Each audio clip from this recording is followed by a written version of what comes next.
एक गांव में रमेश नाम का लड़का रहता था। उसे चित्र बनाने का बहुत ज्यादा शौक था। वो जमीन पर नुकीली पेंसिल से चित्र बनाता रहता था।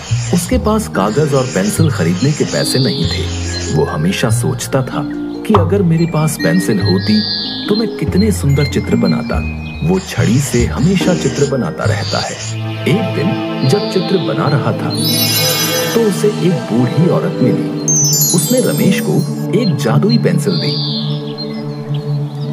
इससे तुम हमेशा चित्र बनाकर गरीबों की मदद करना, और तुम्हें अगर मेरी जरूरत पड़े तो इसी पेंसिल से मुझे बुला लेना। ये कहकर वो बूढ़ी औरत गायब हो गई। रमेश बहुत खुश हुआ और उसने पेंसिल से जमीन पर एक सेब का चित्र बनाया।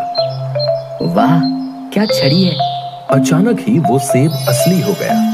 फिर उसने एक बिल्ली का चित्र बनाया और देखते ही देखते वो भी असली बिल्ली बन गई। ये क्या?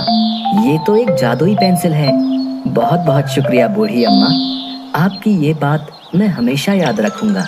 अब रमेश ने फलों की टोकरी बनाई और वो भी देखते देखते असली बन गई। और उसने गांव के बच्चों के लिए कपड़े, किताबें, अनाज आदि चीजें बनाई। देखते देखते सबका सब सामान असली बन गया।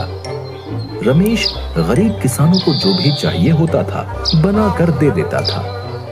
गांव के लोग रमेश से बहुत ही खुश थे क्योंकि वो गांव के गरीब लोगों की सहायता करता था। ये खबर राजा के कानों तक पहुंची।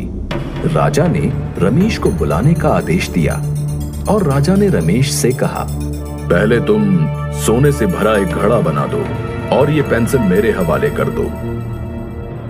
महाराज, आपके पास बहुत धन है। मैं केवल गरीबों के लिए चित्र बनाकर उनकी मदद करता हूँ।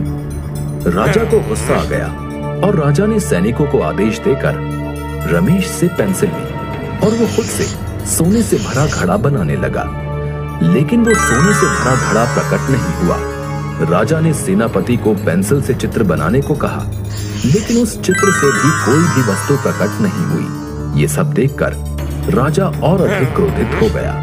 सुनो रमेश, जैसा मैं बोल रहा हूँ वैसे चित्र तुम्हें बनाना ही पड़ेगा, नहीं तो मैं तुम्हें कारागार में बंद कर दूंगा।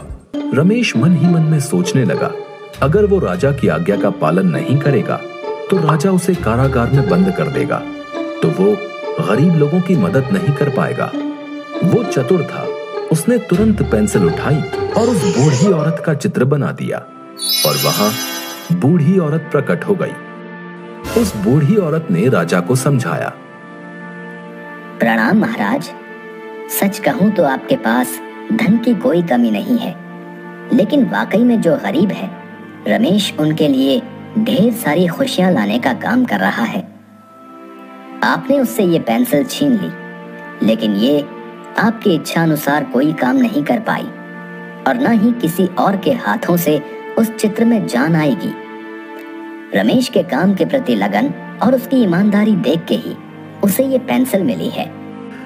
राजा को अपनी गलती का एहसास हो गया और राजा ने रमेश और बूढ़ी औरत से माफी मांगी और फिर बूढ़ी औरत वहां से गायब हो गई। राजा ने रमेश का सम्मान किया